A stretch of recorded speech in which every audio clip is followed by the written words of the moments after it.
Hey guys, welcome back to my YouTube channel और मैं हूं नीलू।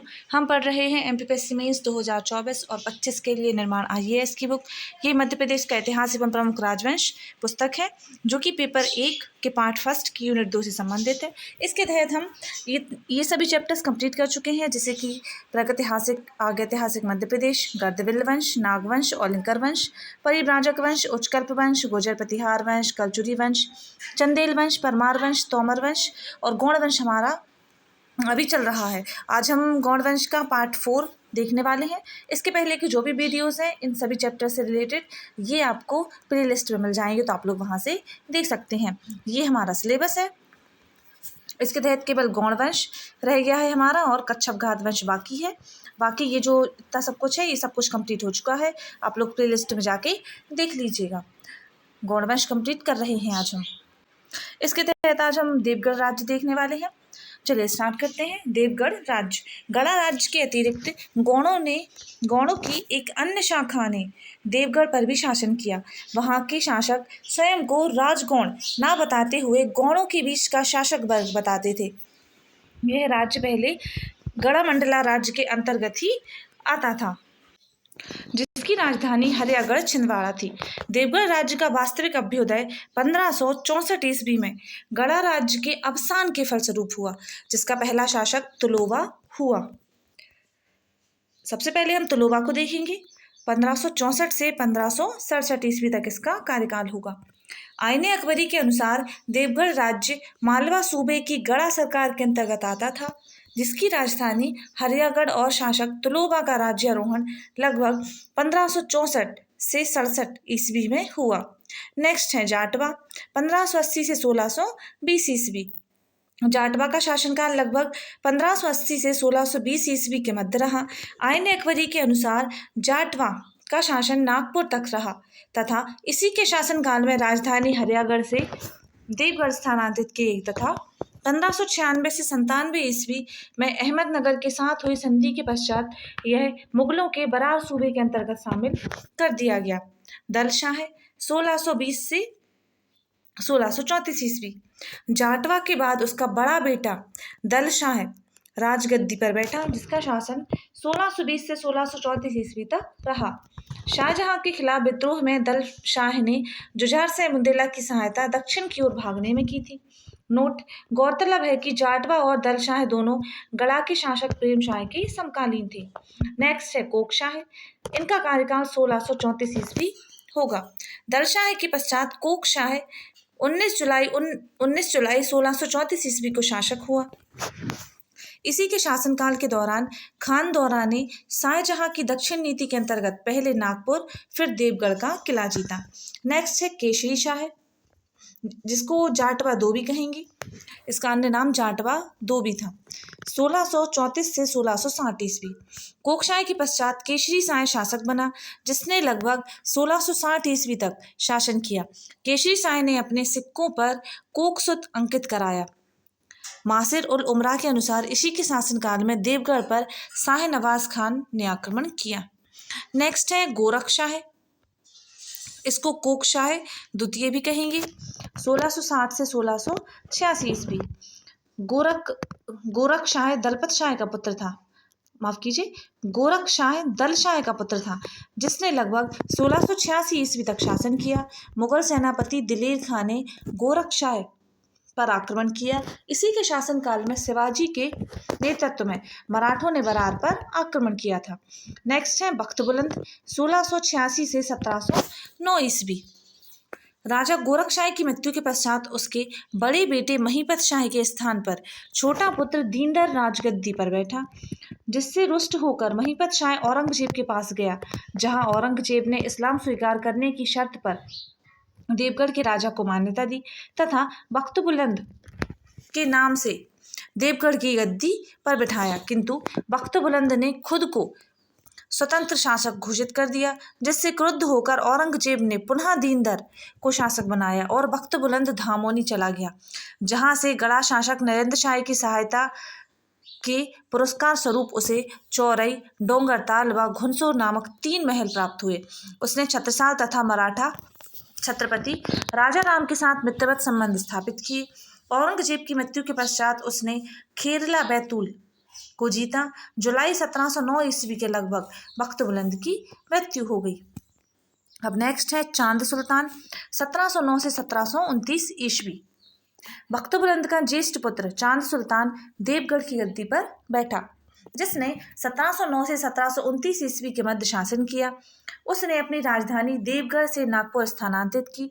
9 जुलाई 1729 ईस्वी को बाजीराव पेशवा तथा देवगढ़ के बीच संधि हुई।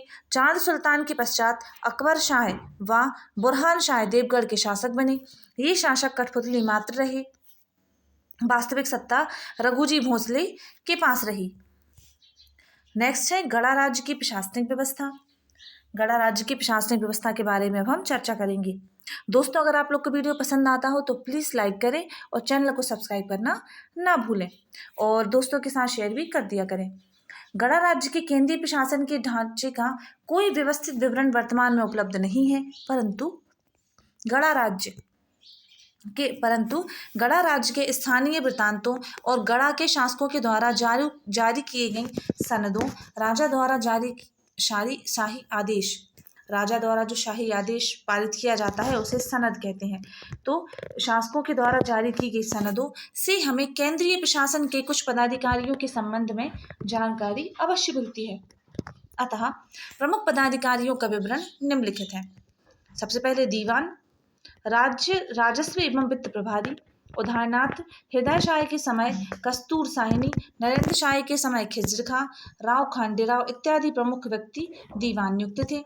नेक्स्ट है भंडागारिक, राजकोष या खजाने का प्रबंधक, उदाहरणार्थ हृदय शाह के शासनकाल में विशंभर ओझा भंडागारिक के पद पर नियुक्त था।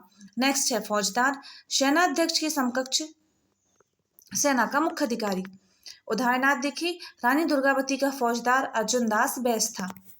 नोट है गड़ा राज्य की सेना के 3 हिस्से होते थे, हस्ती सेना, घुड़सवार सेना एवं पैदल सेना।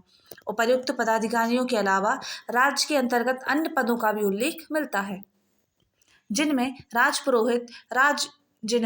राज ज्योतिषी, राज पुरोहित, धर्मशास्त्री, न्यायशास्त्री आदि पद प्रमुख थे। अब नेक्स्ट हम बात करेंगे गौड़कालीन स्थापत्य कला की। राजगौड़ सत्ता का अभ्युदय भारतीय वास्तुकला की दृष्टि से एक अत्यंत महत्वपूर्ण घटना थी। गौड़ काल में वास्तुकला की अनोखी प्रतिभा उभर कर सामने आई। यह प्रतिभा विशेष रूप से संग्राम साय के शासनकाल में अधिक तेजी से उभरी। गौड़ वंश के राजाओं ने राज्य विस्तार के साथ अनेक जन कल्याणकारी कार्य भी संपन्न कराए, जिनके ऐतिहासिक चिन्ह यत्र तत्र विद्यमान है। गौड़कालीन स्मारकों को निम्न भागों में विभक्त किया जा सकता है: दुर्ग, किला, मठ तथा मंदिर, तालाब, कुआं, बावड़ी एवं अन्य स्मारक। सबसे पहले हम बात करेंगे दुर्ग या किला की। दुर्ग अर्थात किले का महत्व प्राचीन काल से ही रहा है, चाहे वह युद्ध की दृष्टि से हो या सुरक्षा की दृष्टि से, किंतु गौड़ काल में इसका उपयोग शिकारगाह के लिए किया जाता था। गौड़ काल में वास्तुकला के 52 केंद्र थे, क्योंकि जिस स्थान पर किले हैं वे वास्तुकला के केंद्र हैं। 52 गढ़ों में प्रमुख गढ़ किले हैं। 52 गढ़ों में प्रमुख गढ़ किले हैं: गड़ा, सिंगौरगढ़, चौरागढ़, रामनगर तथा मंडला। ये जो प्रमुख किले थे, सिंगौरगढ़, चौरागढ़, रामनगर और मंडला।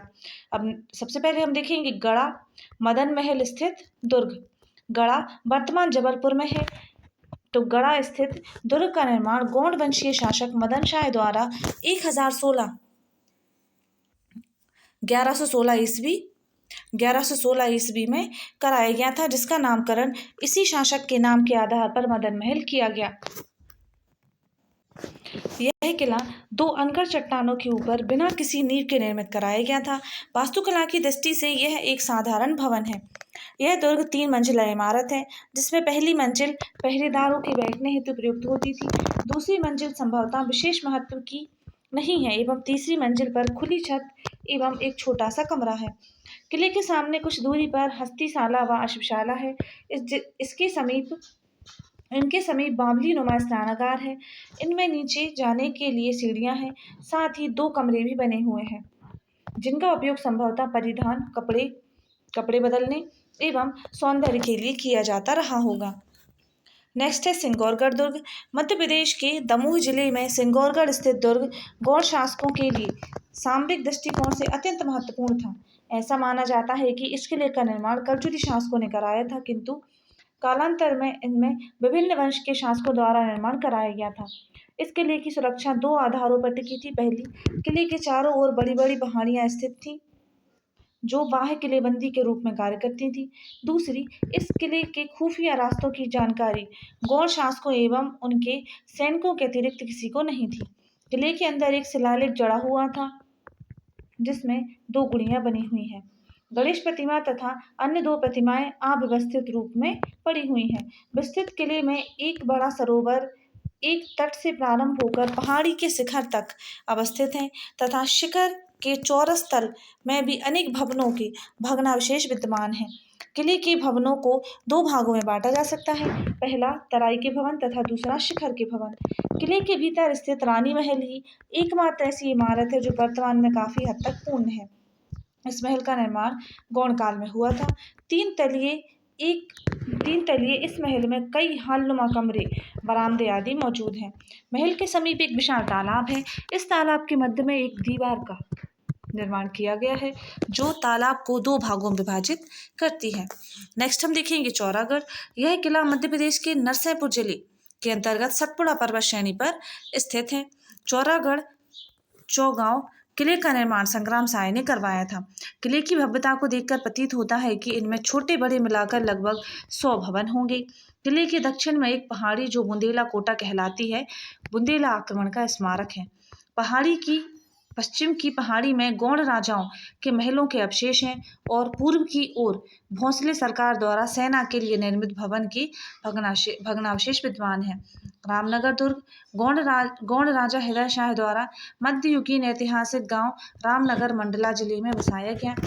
रामनगर में हृदय शाह तथा अन्य गौड़ राजाओं द्वारा निर्मित दुर्ग भग्नावशेष के रूप में विद्यमान है। हृदय शाह ने तीन प्रमुख किले बनवाए, मोती महल, रानी महल, राव भगत की कोठी। नेक्स्ट है मोती महल मंडला। रामनगर स्थित यह किला मोती महल तथा राजा महल के नाम से जाना जाता है, जो कि नर्मदा नदी के किनारे स्थित है। मोती महल का निर्माण हृदय शाह द्वारा करवाया गया था। यह महल के आंगन के चारों ओर कमरे बने हुए हैं। सामने की ओर बरामदे के समान कम चौड़े तथा अधिक लंबे कमरे हैं। महल की संरचना आयताकार है। नेक्स्ट है बेगम महल। बेगम महल बघेलन महल हृदय शाह ने अपनी उपपत्नी चिमनी बेगम के निवास हेतु सन 1634 से 1678 ईस्वी में बनवाया था। इस किले में चारों कोनों पर वर्गाकार कमरे हैं। प्रत्येक कमरे में 4 दरवाजे जिनकी मात्र चौखटें शेष हैं, जो पत्थर की बनी हुई हैं। किले में एक बावली है जिसके ऊपर भी कक्ष बना हुआ है जो आयताकार है एवं जिसमें 2 और 3 दरवाजे आमने सामने बने हुए हैं। महल में हृदय शाह द्वारा उत्कीर्ण एक शिलालेख मिला है। किले के चारों ओर दीवार है जो किलेबंदी का प्रमाण है। महल से जुड़ी हाथीखाना इमारत इसका अभिन्न अंग है। इस किले में मुगल वास्तुकला की झलक दृष्टिगोचर होती है। नेक्स्ट हम देखेंगे राय महल, राव भगत की कोठी। अवस्थिति इसकी रामनगर मंडला में है। निर्माण इसका हृदय शाह द्वारा करवाया गया। विशेष देखें, किले के प्रवेश द्वार की चौखट संगमरमर द्वारा निर्मित, जो कि मुगल स्थापत्य का प्रभाव प्रकट करती है। नेक्स्ट है मंडला दुर्ग। अवस्थिति मंडला जिले में है। विशेष देखें तो नर्मदा के किनारे स्थित इस दुर्ग में मुस्लिमोत्तर स्थापत्य कला का प्रभाव दिखाई देता है। अब नेक्स्ट हम बात करेंगे मठ तथा मंदिरों की, जिसमें सबसे पहले देखेंगे बाजना मठ गढ़ा में। गौड़ शासक संग्राम साय भैरव भक्त थे। उन्होंने जबलपुर के पश्चिम में मदन महल से कुछ दूरी पर सन 1520 ईस्वी में बटुक भैरव मठ का निर्माण करवाया। यह मठ भय के देवता भैरव को समर्पित है। यह बटुक भैरव मठ बाजना मठ के नाम से विख्यात है। बाजना मठ एक तांत्रिक मंदिर है जहाँ अनेक साधक साधना में लीन रहते हैं। यह मठ शीर्ष गुंबद रहित है। प्रवेश द्वार छोटा है जिसमें मठ के अंदर प्रवेश किया जाता है। मठ में एक विशाल गर्भगृह स्थित है जिसकी लंबाई 22 फीट 3 इंच तथा चौड़ाई 19 फीट 2 इंच है। इस मठ के अंदर चारों कोनों सहित 20 खंभे हैं। यहाँ अन्य छोटे छोटे मंदिर भी बने हुए हैं जिनमें भगवान शिव व हनुमान की प्रतिमाएं स्थापित हैं। पचमढ़ा मंदिर गड़ा का। पचमढ़ा जबलपुर जिले से 5 किलोमीटर दूर आमनपुर मदन महल गड़ा मार्ग पर स्थित है। यह मंदिर राधा वल्लभ संप्रदाय से संबंधित है। यह संप्रदाय रानी दुर्गावती के शासनकाल में अस्तित्व में आया। गड़ा स्थित पचमढ़ा क्षेत्र में अनेक गौणकालीन मंदिर हैं। एक मंदिर राधा वल्लभ का और 13 शिवालय हैं, जिसमें शिव जी के साथ नर्मदा, सरस्वती, सूर्य, अन्नपूर्णा, विष्णु, लक्ष्मी तथा गणेश प्रतिमाएं स्थापित हैं। अब नेक्स्ट देखेंगे हम अन्य मंदिर। रामकृष्ण मंदिर, दक्षिणमुखी मंदिर, पचमढ़ा मंदिर, आधारताल जबलपुर, बैठक जी देवतान वल्लभ संप्रदाय के संत विट्ठल नाथ जी से संबंधित, राजराजेश्वरी मंदिर मंडला नरेंद्र शाह द्वारा निर्मित, शिव मंदिर बिलहरी सिहोरा मंदिर बहोरीबंद सिहोरा, शिव मंदिर कुआं गांव कटनी, विष्णु मंदिर रामनगर मंडला, पचमढ़ा भेड़ाघाट जबलपुर, मड़िया मठ गोपालपुर, पचमढ़ा मंदिर गोपालपुर, लक्ष्मी नारायण मंदिर गोपालपुर, पशुपतिनाथ मंदिर गोपालपुर, लम्हेट्रा घाट लम्हेटी घाट, तिलभंडेश्वर मंदिर हनुमान मंदिर, श्री कुंभेश्वर मंदिर, सूर्य मंदिर रामनगर तिलवारा घाट। नेक्स्ट है तालाब। सबसे पहले संग्राम सागर देखेंगे। संग्राम सागर गौड़ शासक संग्राम शाह द्वारा निर्मित एक विशाल तालाब है। संग्राम शाह ने इस तालाब का निर्माण सिंचाई के प्रयोजन उद्देश्य के अलावा तांत्रिक उद्देश्यों के लिए भी कराया था। इसकी संरचना प्राचीन वास्तुकला के अनुरूप है, जिसमें नगर की समृद्धि बढ़ती थी। तालाब तीनों ओर से पहाड़ियों से घिरा हुआ है। इसी के एक ओर बाजना मठ मंदिर बना है। तालाब के बीच में एक ऐतिहासिक महल है, जिसे आम खास कहा जाता है। नेक्स्ट है रानीताल। अवस्थिति इसकी जबलपुर है। निर्माण इसका रानी दुर्गावती द्वारा कराया गया। रानी दुर्गावती ने चेरी ताल एवं आधा ताल का निर्माण भी कराया था। नेक्स्ट है देवताल। गौड़ काल में विष्णु ताल के नाम से प्रसिद्ध, राधा वल्लभ संप्रदाय की गतिविधियों का केंद्र। नेक्स्ट है गंगा सागर। अवस्थिति गड़ा क्षेत्र। निर्माण हृदय शाह द्वारा। अब नेक्स्ट हम देखेंगे बावड़ियाँ। गौड़ वंश के शासकों ने स्थापत्य के रूप में अनेक बावड़ियों का निर्माण कराया था। इन बावड़ियों के निर्माण का उद्देश्य संभवतः धार्मिक अनुष्ठान, कृषि हेतु सिंचाई, वर्षा जल संग्रह, सार्वजनिक स्नान आदि रहा होगा। गौड़ शासकों द्वारा निर्मित प्रमुख बावड़ियाँ निम्नलिखित हैं। चौरागढ़ स्थित बावड़ियाँ। चौरागढ़ स्थित बावड़ी किले के अंदर होती थी, जो अब टूट चुकी है। बावड़ी बहुत बड़ी तो नहीं, परंतु उसकी गहराई लगभग 12 फीट है, जिसमें स्नान के लिए जाने को सीढ़ियाँ बनी हुई हैं। पत्थर से निर्मित बावड़ियाँ 2 भागों में विभक्त हैं। नेक्स्ट है अन्य बावड़ियाँ। रामनगर स्थित बावड़ी, छोटा टोला स्थित बावड़ी। अन्य स्थापत्य कलाओं में अश्वशाला मदन महल में स्थित, हस्तीशाला रामनगर मंडला, धर्मशाला मंडला, नरई जबलपुर जिले में रानी दुर्गावती का समाधि स्थल। अब नेक्स्ट हम देखेंगे मूर्ति कलाएं। पूर्व मध्यकाल के पश्चात मध्यकाल में गौड़ शासकों द्वारा निर्मित देवी देवताओं की उपासना के संकेत मिलते हैं। गौड़कालीन प्रतिमाओं में पूर्व मध्यकाल की प्रतिमाओं की अपेक्षा अलंकरण तथा कलात्मकता का अभाव दृष्टिगोचर होता है। मध्यकालीन मूर्तियों में गौड़कालीन मूर्तियों का अनोखा संग्रह गढ़ा क्षेत्र में देखने को मिलता है। गोंडवाना क्षेत्र से प्राप्त गौड़कालीन मूर्तियों को निम्न भागों में बांटा जा सकता है: शैव प्रतिमाएं, वैष्णव प्रतिमाएं, शाक्त प्रतिमाएं, गणपति प्रतिमाएं, सूर्य प्रतिमाएं, अन्य प्रतिमाएं और अन्य प्रतिमाओं के अंतर्गत नंदी देवी प्रतिमा, हनुमान प्रतिमाएं और नाग प्रतिमाएं। गौड़ काल में शिवलिंग की प्रतिमाएं मध्य प्रदेश में मुख्यतः पचमढ़ा गड़ा, गंगा सागर गड़ा, ग्वारीघाट मंदिर जबलपुर, देवताल मंदिर गड़ा, कुआं गांव सिहोरा, बिलहरी कटनी, बहोरीबंद कटनी, भेड़ाघाट जबलपुर, गोपालपुर, लम्हेट्रा घाट, लम्हेटी घाट, रामनगर, ग्वारीघाट जबलपुर आदि में पाई जाती हैं। अब हमारा जो गौड़ चैप्टर था गौड़ वंश का, ये कंप्लीट हो चुका है। इसके कुछ स्मरणीय तथ्य हैं जिनको अब हम देखेंगे। सबसे पहले देखेंगे गौड़ वंश। ये जो हम चैप्टर पढ़ के आए हैं, आपको 2 नंबर में इस तरीके के क्वेश्चन पूछे जा सकते हैं। जैसे आपको आ सकता है गौड़ वंश 2 नंबर में लिखना है, तो आप इस तरीके से इसको अपने आंसर को फ्रेम कर सकते हैं। 14वीं शताब्दी में दक्षिण पूर्वी मध्य प्रदेश का प्रमुख राजवंश, संस्थापक इसका यादवराव था। जानकारी के स्रोत रामनगर अभिलेख और गणेशनव वर्णम। नेक्स्ट है गौड़ वंश की जानकारी के स्रोत लिखिए। गौड़ वंश की जानकारी के स्रोत तो वह है रामनगर अभिलेख, गणेशनव वर्णम, आईने अकबरी। यहाँ देखेंगे इस साइड राजगौड़, राजगौड़ों का ही एक राजगौड़ गौड़ों का ही एक कुलीन और सम्भ्रात वर्ग था। यह वर्ग अपनी राजनीतिक कुशलता व शक्ति के कारण राजगौड़ के नाम से प्रसिद्ध हुआ। नेक्स्ट यहाँ पे देखेंगे अर्जुन दास। आपसे ये सीधे लिखे आ सकते हैं, तो आप लोग को 2 नंबर में लिखने होंगे। इनको लिख लिख के अपनी प्रैक्टिस आप लोग कर सकते हैं। लगभग 1500 ईस्वी के आसपास अर्जुन दास गौड़ राजवंश की गद्दी पर बैठा। अकबरनामा के अनुसार राज्यारोहण के समय उसकी आयु 40 वर्ष थी। अर्जुन दास के समय में गुरु नानक देव जी देशाटन करते हुए गड़ा राज्य में आए, जिसका उल्लेख सिख धर्म ग्रंथ सूरज प्रकाश में मिलता है। इसी कालक्रम में जैन संत स्वामी तरन तारण का भी अभ्युदय हुआ, जो बिलहरी कटनी में जन्मे थे। नेक्स्ट हम देखेंगे गौड़ वंश की राजनीतिक सत्ता का सर्वप्रथम उल्लेख किस में मिलता है, तो वह मिलता है संस्कृत के रामनगर के संस्कृत लेख में। नेक्स्ट है यादव राव, गौड़ वंश का संस्थापक था। शासनकाल 1328 से 1440 ईस्वी। विशेष देखें अकबरनामा के अनुसार यादव राव का उत्तराधिकारी खरजी हुआ। रामनगर संस्कृत अभिलेख, गौड़ वंश की राजनीतिक सत्ता का सर्वप्रथम उल्लेख रामनगर के संस्कृत लेख में मिलता है। इस लेख में यादव राव से लेकर हृदय शाह तक के 54 शासकों का उल्लेख किया गया है। लेख का उत्कीर्ण सन 1667 ईस्वी में गड़ा शासक हृदय शाह ने करवाया था। नेक्स्ट है दलपत शाह, गौड़ वंश का प्रमुख शासक। शासनकाल 1543 से 1550 ईस्वी। राजधानी गड़ा से सिंगौरगढ़ स्थानांतरित की थी।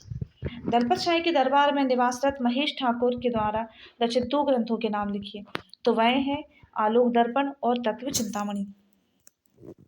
नेक्स्ट हम देखेंगे गणेशनव वर्णम।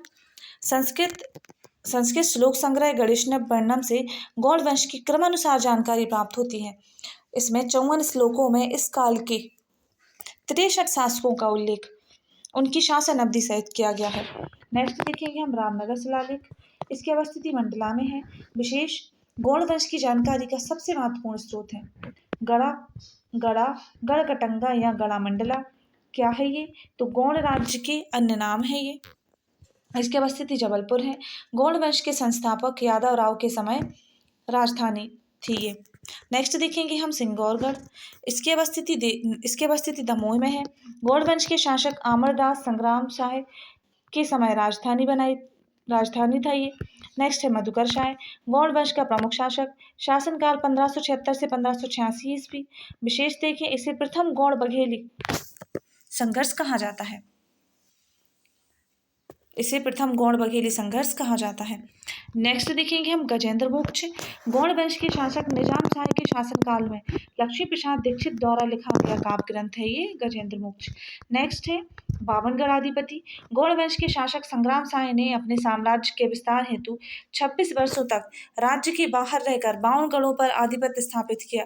इस कारण उन्हें बावनगढ़ अधिपति कहा जाता है। नेक्स्ट है गिरधारी बाई, रामगढ़ की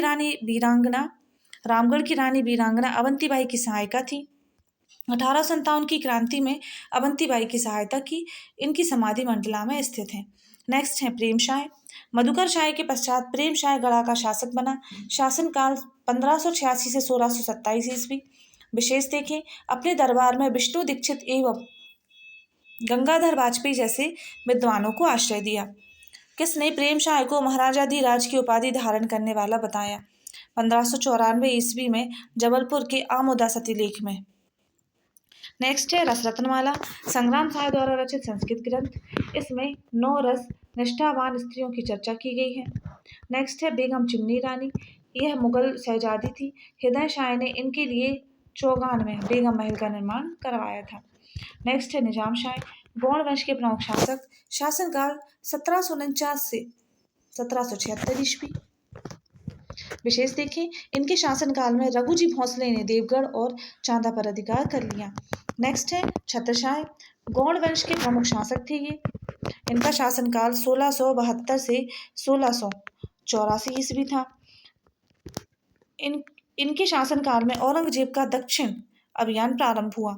नेक्स्ट है नरेंद्र शाह, पहाड़ शाह के पश्चात नरेंद्र शाह गौड़ वंश का शासक बना। इनका शासनकाल 1687 से 1631 ईस्वी हुआ। विशेष देखें तो इसे महाकाली उपासक के रूप में जाना जाता है। नेक्स्ट हम देखेंगे मानगढ़ व युद्ध। मानगढ़ व युद्ध हम देखेंगे। कब हुआ है? 1782 ईस्वी में। किसके मध्य? पेशवा प्रतिनिधि बिसाजी चांदोरकर और गौड़ शासक सुमेर शाह के मध्य। नेक्स्ट है शंकर साय। गढ़ामंडला के प्रमुख गौड़ शासक। 1857 की क्रांति में जबलपुर से नेतृत्व किया। दोस्तों ये कुछ संभावित प्रश्न है, ये अति लघुत्तरीय प्रश्न है। इनको लिख के आप लोग अपनी प्रैक्टिस कर सकते हैं। इनका स्क्रीनशॉट ले लीजिए और आंसर राइटिंग करके प्रैक्टिस कीजिए अपनी। ये 2019 और 20 में पूछे गए क्वेश्चन है, शंकर शाह और रानी अवंतीबाई। नेक्स्ट है लघुत्तरीय प्रश्न, ये दीर्घोत्तरीय प्रश्न है। दोस्तों अगर आप लोग को वीडियो पसंद आया हो तो प्लीज़ लाइक करें, शेयर करें और चैनल को सब्सक्राइब करना ना भूलें। चलिए मिलते हैं नेक्स्ट वीडियो में। Thanks for watching.